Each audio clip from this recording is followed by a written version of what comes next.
J'ai beaucoup hésité à faire cette vidéo, mais je trouve quand même important de revenir sur certains messages que je reçois assez fréquemment.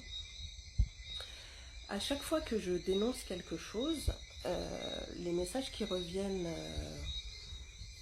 quasi à chaque fois, c'est qu'à un moment donné, je suis aigrie, que je suis jalouse, que je ne fais pas assez la fête, que je vois toujours les problèmes, que j'ai qu'à trouver des solutions, que si je suis si maline, eh ben, j'ai qu'à le faire.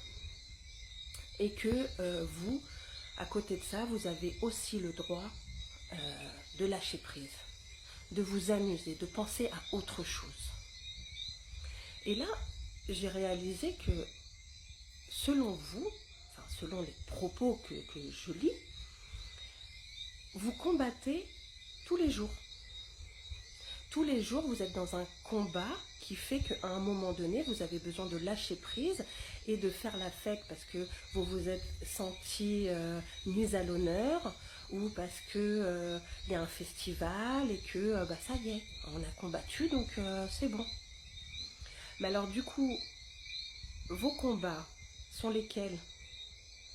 Est-ce que vos combats vont noter vos noms dans l'histoire?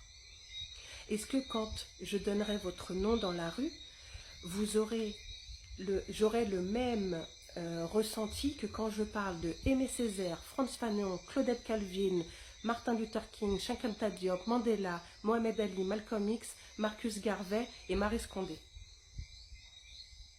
Ces gens-là ont écrit l'histoire, ont fait l'histoire, ont raconté la vraie histoire.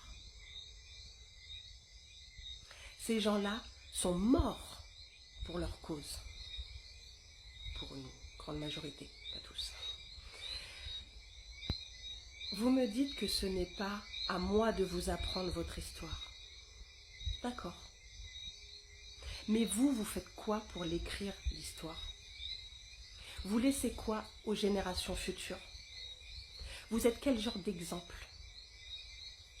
Vous dites tout le temps aussi que vous êtes un peu résilient. Moi, je dirais carrément résigné. Vous laissez quoi à vos enfants? Est-ce qu'on se souviendra dans l'histoire de votre nom?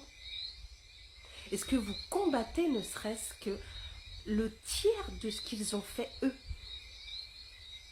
Parce que pour avoir besoin de décompresser, encore faut-il avoir été oppressé? Qu'est-ce qui vous oppresse?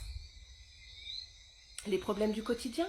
Je croyais que ce n'était pas un problème, qu'il fallait savoir passer outre. La vie chère, le chômage, le manque d'eau.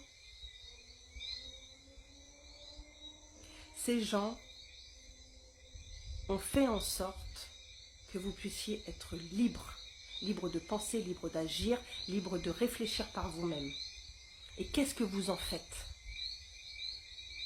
Vos ancêtres ont été enchaînés, ont été assassinés, ont été noyés, ont été fouettés jusqu'à la mort, ont été violés. Pour que je vois qu'au carnaval, qui est censé représenter quand même vos ancêtres, vous défiliez en sadomaso, vraiment, avec des menottes, des chaînes aux poignets, des chaînes aux chevilles, avec des tenues légères, avec des enfants qui défilaient à côté de vous. Vous croyez vraiment que les ancêtres, c'est ça qu'ils souhaitaient quand ils sont morts pour vous? Parce qu'ils sont morts pour vous. Mais vous allez mourir pour qui? Votre nom, il ne sera pas écrit dans l'histoire. Hein. Et c'est pas en étant résigné et résilient que ça va faire quelque chose en fait. Vous me dites que ce n'est pas mon problème. Mais à partir du moment où mon enfant a ses origines et a de la mélanine, c'est son problème. Et moi, j'ai bien l'intention de l'écrire l'histoire. Sur ce,